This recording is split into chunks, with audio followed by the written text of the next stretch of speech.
Assalamualaikum, nama saya Ruby Chandra Susilo. Di sini saya akan menjelaskan tentang elektroanalisis dan molekular electrochemistry applied to biomedicine. Jadi analisis elektro dan molekular elektrokimia yang diaplikasikan di biomedicine atau biomedis. Nah, ini apa saja yang kita bahas dari pembukaan elektrokimia ini pokoknya nanti kita bahas. Nah, kenapa biomedis itu sangat-sangat relevan di 2020 ini ya, atau di masa yang akan datang. Menurut asosiasi di Eropa, biomedis profesional di sains biomedis di medical yang sangat-sangat responsibel atau sangat-sangat bertanggung jawab di analisis klinik, medical research, di bagian forensik, toksiologi itu mungkin racun atau bisa seperti ular, mungkin untuk toksik seperti itu, genetik, dan lain-lainnya. Nah, introduksi untuk masalah pertama, diagnosis exam, clinical, dan biomolecular analysis. Nah, ini tuh biasanya yang di klinik-klinik ya. Mungkin kalau di Indonesia itu kimia farma. Nah, yang pertama itu ada kimia farma atau rumah sakit mungkin masih mengaplikasikan ini. Nah, di aplikasinya itu biasanya 3 hari. Dan 3 hari itu yang biasa digunakan aplikasinya adalah HPLC. Itu adalah kromatografi. Nah, kromatografi itu untuk memisahkan komponen yang berada pada suatu larutan. Jadi itu alat lab yang bekerjanya itu di fisikokimia.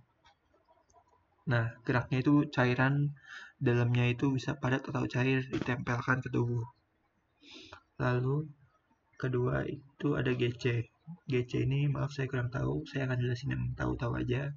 Lalu ada UV vis. Nah, itu spektrofotometri, yaitu pengukuran serapan cahaya di daerah ultraviolet. Biasanya itu 200 sampai 350 nanometer atau nm dan sinarnya sinar tampak oleh suatu senyawa. Nah, di situ biasanya pakai sinar seperti ultraviolet.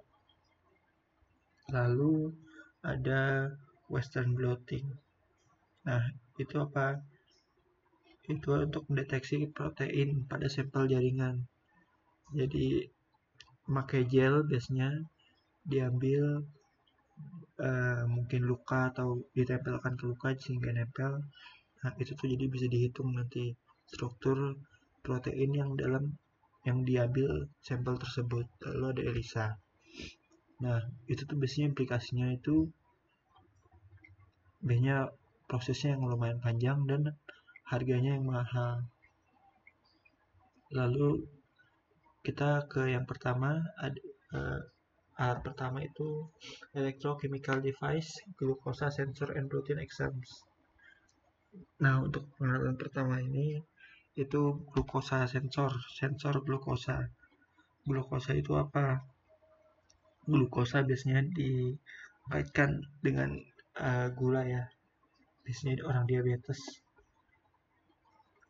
Nah, jadi itu ini udah ada alatnya dan implikasinya itu banyak banget nih orang yang alhamdulillah udah ganti rutin makan atau rutin minumnya yang rutinitas hariannya berganti karena alat ini. Harganya juga nih kalau di sampel mungkin glukosa eksamnya itu kalau di rumah sakit diambil darah ya dihitung hari-hari, kalau ini langsung aja. Terus nah ini yang paling penting, jadi pasiennya itu bisa punya karena alatnya cuma sekecil ini dan bisa dipakai sebanyak-banyaknya atau semaunya kapan aja. Kalau dia pasiennya itu lagi membutuhkan atau ingin mengecek gula darahnya sedang tinggi atau rendah. Nah, untuk perspektifnya itu untuk alat elektrokimia ini itu sangat-sangat mengurangi pasien datang ke rumah sakit untuk ngecek darah, apalagi sedang pandemi seperti ini kan. Nah, untuk wearable sensors ini kita dari Profesor dari William R.D. Araujo, ini kemungkinan dari Brazil juga ya. Untuk wearable sensor, nah di labnya ini, di lab Profesor Pak William ini ada hybrid Lacta. Lacta ini mouthguard biosensor, itu mulut, jadi nanti ada di bawah kalau ini elektrolit metabolisme kacamata, sensor pH.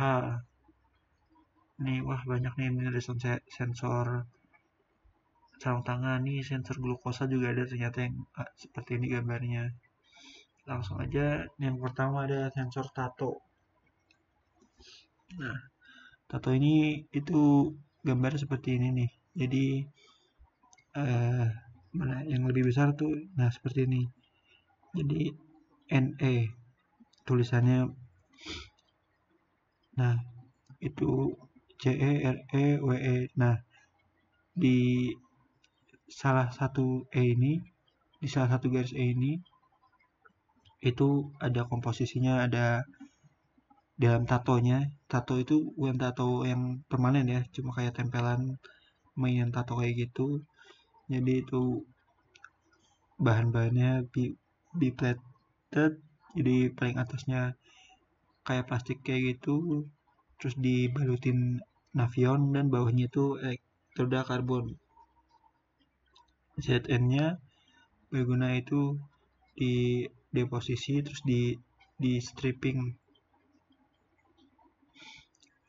Nah, pas saat di deposisi saat ini dihitung, terus pas di stripping itu dihilangin dulu biar sensornya dicek bekerja dengan baik apa tidak, baru dimulai lagi deposisi lagi, di stripping lagi. Jadi tidak setiap detik ya, mungkin ini ada siklusnya berapa menit sekali seperti ini.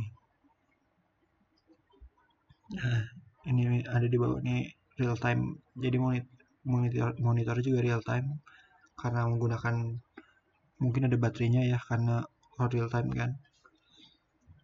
Lalu nah ini temporary tatonya nih, karakterisasinya di sensor vitro.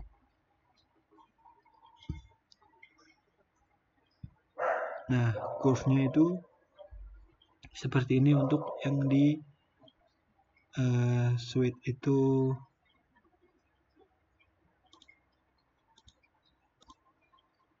Sweat itu keringat ya, jadi saat berkeringat, karena ini mencobanya saat olahraga,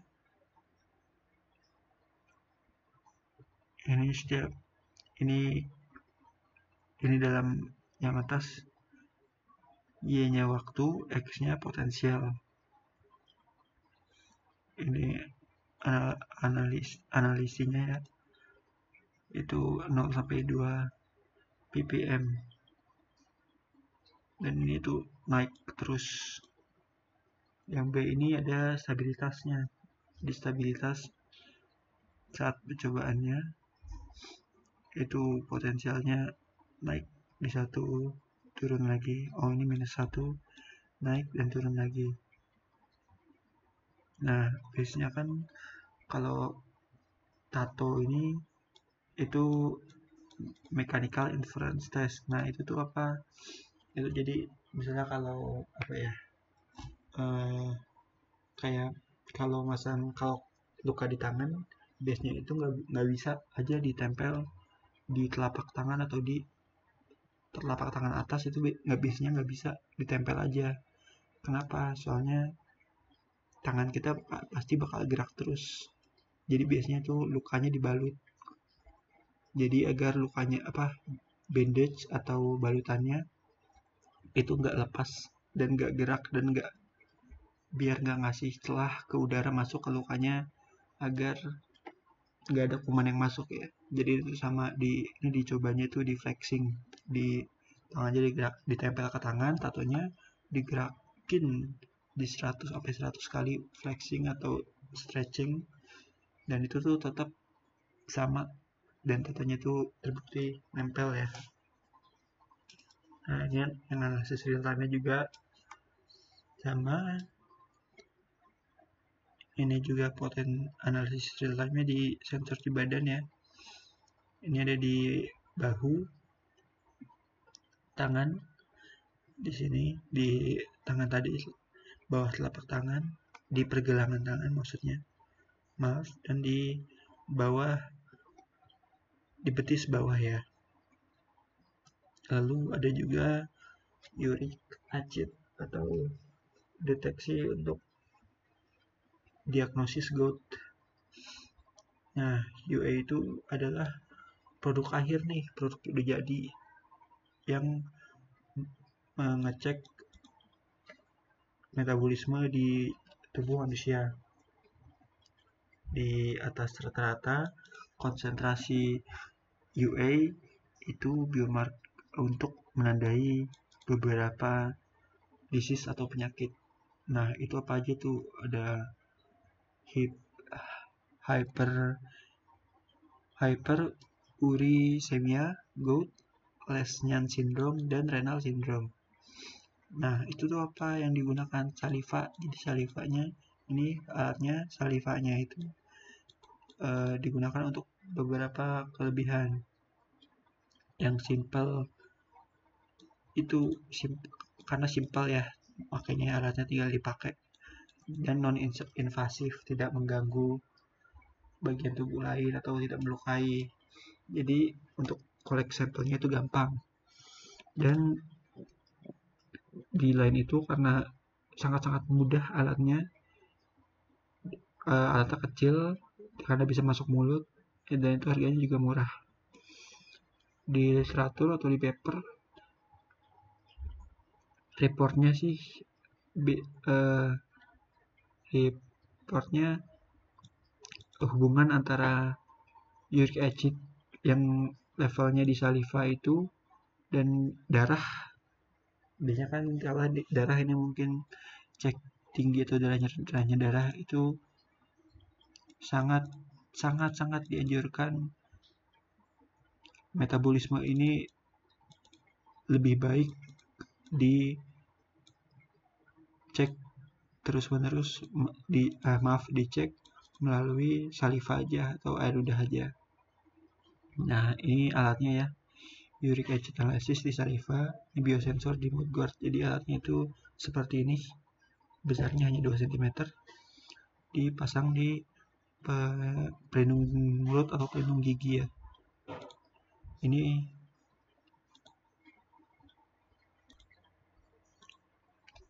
biasa dipakai untuk petinju misalnya, atau atlet taekwondo, biar giginya nggak patah karena menerima pukulan atau tendangan di mulut. Tinggal ditempel segitu, alatnya cuma sebesar 2 cm. Ini yang C ini, itu ini alatnya nih, itu nggak cuma 2 cm, dan ya kurang lebih sama koin Brazil mungkin ini ya, karena beda dari koin 500-an biasa kayaknya. Dan ini sensor untuk yang B yang hitam kecil ini tuh, ini skematik di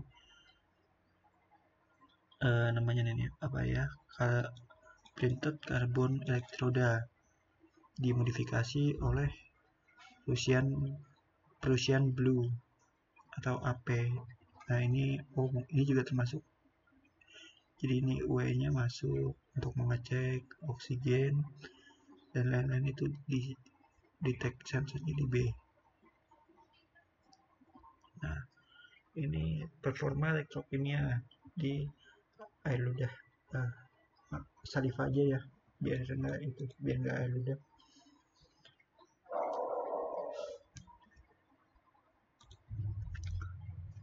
Dan ini performanya tadi, ini yang kiri itu dalam 60 detik,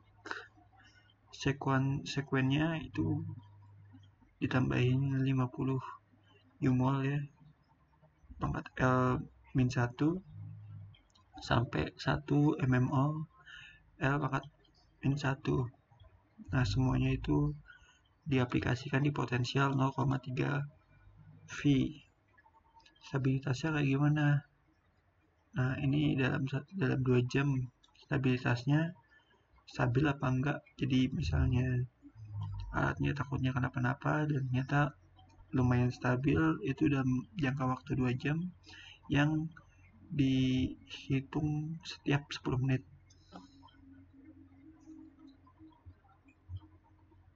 Nah, ini komparatif monitoring between a healthy and a hyperuricemic patient. Ini udah saya cek, dan ini hyperuricemic itu asam urat.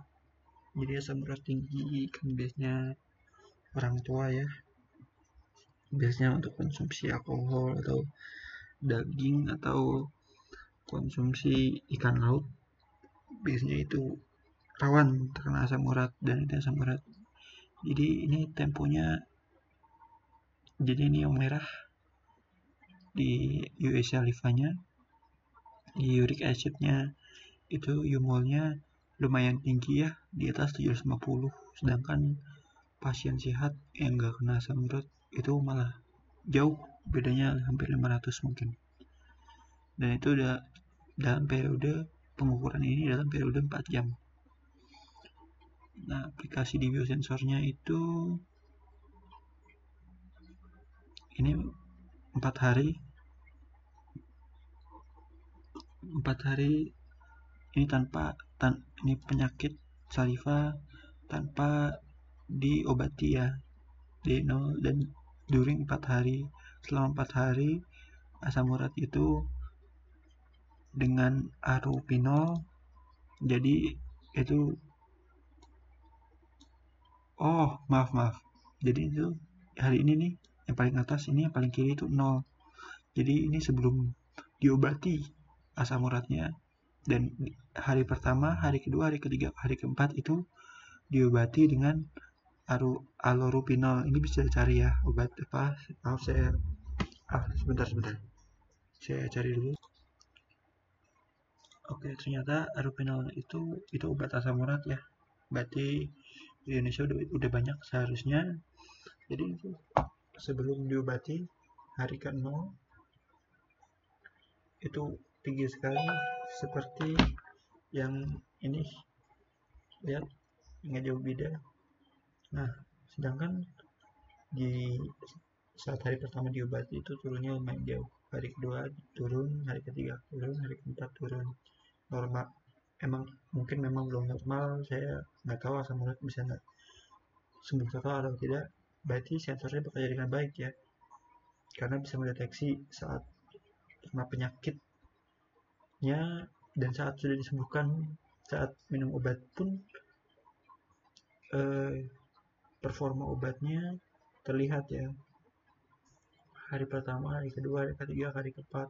Inilah mengapa dokter minumnya ngasih resep minum mungkin 3 hari sekali, dua kali sekali, 2 kali sehari atau 3 kali sehari, karena tentu aja kalau kebanyakan nggak sehat, takut overdosis, dan kalau kedikitan takutnya tubuh kita malah ngebuat antibodi untuk obat tersebut. Jadi ini sangat-sangat terlihat performa obatnya, allopurin tersebut.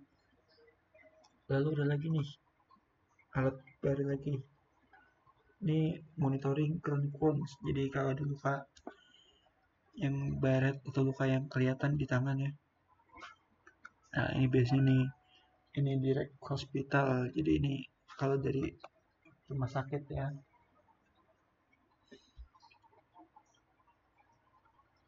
Nah, itu biasanya insulator, ini Prussian blue ring, blue carbon ink yang sama kayak tadi ya, di tato ini AGCL ink, dan dikasih insulator lagi, jadi kayak dijepit seperti itu. terus ke perban. Lalu ini ada baterainya dan itu tuh langsung ke smartphone. Lalu pas smartphone-nya itu menyimpan ke server cloud. Nah ini dalamnya ini yang digunakan di tato tadi itu Prussian blue carbon dengan elektroda. Nah ini uric acid, uric acid, ini ada oksigen karbon dioksida juga. Nah ini juga sama di hospital. Ini performanya ya. Ini bench itu seharusnya pergerakan tangan. Jadi seberapa ini mungkin mengaruh juga kalau ada yang tangannya patah atau lukanya parah, itu biasanya tangannya diperbannya kayak tangan patah itu kan tahu ya, bisa jadi nggak boleh digerakin sama sekali. Dan itu nggak terlalu beda sebenarnya sih ya. Bedanya tuh nggak digerakin bench itu, no bench itu 100 dan 20, 40, 60, 80 pun nggak jauh beda. Sepertinya tidak terlalu pengaruh ya. Nah ini nih monitor bakterianya. Bakteri infeksinya itu seperti apa. Nah ini bakterinya ada Outras, Serratia, Enterobacter, Escherichia coli, E. coli mungkin ini, Enterococcus, Candida, P. aeruginosa, Actiobarer, K. pneumin, S. aureus, Staphylococcus. Nah, jadi dari banyak ini patogenik agen itu sangat biasanya malah patogenik itu biasanya kalau suntikan ya. Ini mungkin nggak tahu dari mana, tapi saya pernah dengar, tapi kalau takut salah jadi jangan terlalu itu. Langsung aja ke bawahnya, benda sensor ini sama ya. Ini lebih detailnya aja dilihatin karakterisasinya, analikalnya, ini sinyal pH, elektrochemical biomarkernya, jadi buat nyatetnya. Nah itu tuh analisisnya, performanya itu 5 sampai 8 kali di luka.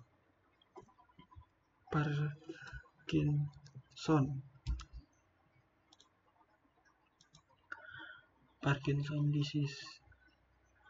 Nah Parkinson itu saraf ya, saraf otak biasanya, saraf yang mengaruhi bagian otak yang mengkoordinasikan bagian tubuh kayak jalan, ngomong, nulis. Biasanya Parkinson tangannya nggak bisa diem, kayak gemeteran, atau ngomongnya sudah agak susah. Nah di Indonesia ini setahu saya lumayan juga banyak. Stadium 1 itu Parkinsonnya stadium 1 lumayan ringan, masih bisa jalan, mungkin tangannya agak gemeteran, jadi makan sih biasanya kalau gemeterannya agak susah. Nah itu tuh bisa biasanya menggunakan dopamin ya obatnya. Lalu efek di neuron. Nah, ini kita skip aja ya. Ini lumayan susah. Ini sih sepertinya saya jelasin sebisa saya.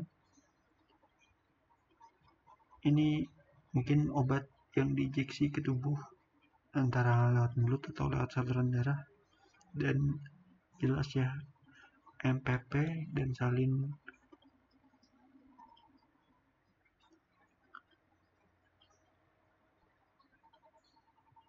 Ini 6-hydroxy dopamin.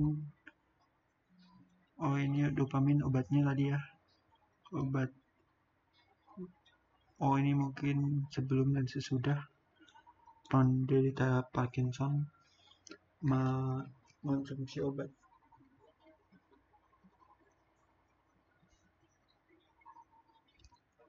Ini juga ada.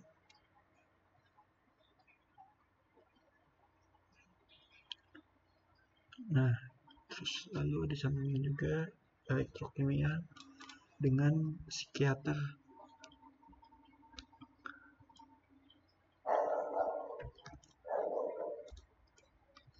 Ada skizofrenia, itu adalah penyakit gangguan untuk berpikir, merasakan, dan berperilaku dengan baik. Jadi ada antisipasinya, biasanya antisipasinya dikasih obat, dan obatnya itu obat untuk skizofrenia kalau di Indonesia ya, dan dopamin.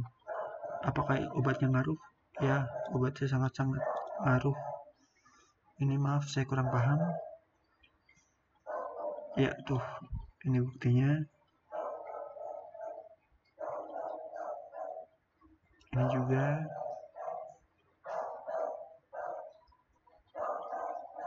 Nah, kesimpulannya biomedis itu areanya sangat luas ya. Ini mungkin kalian bisa baca sendiri ya. Yang saya simpulkan sendiri itu biomedis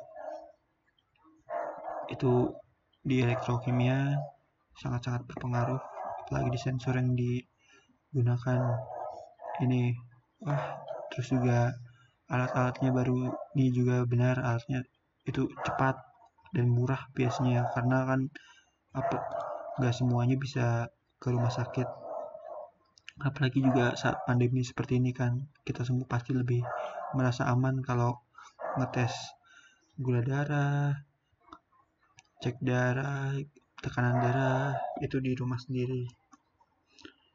Jadi mudah-mudahan di Indonesia juga banyak yang biomedisnya di Indonesia, tapi setahu saya sih, saya baru dengar di kelas ini aja ya, belum booming banget gitu kok Indonesia menurut saya. Ya paling segitu aja penjelasan dari saya tentang elektroanalisis dan molekular elektrochemistry diaplikasikan di biomedicine. Elektroanalisis dan molekul elektrokimia diaplikasikan di biomedis. Sebelumnya mohon maaf bila ada kata salah atau omongan yang terbata-bata. Terima kasih. Wassalamualaikum warahmatullahi wabarakatuh.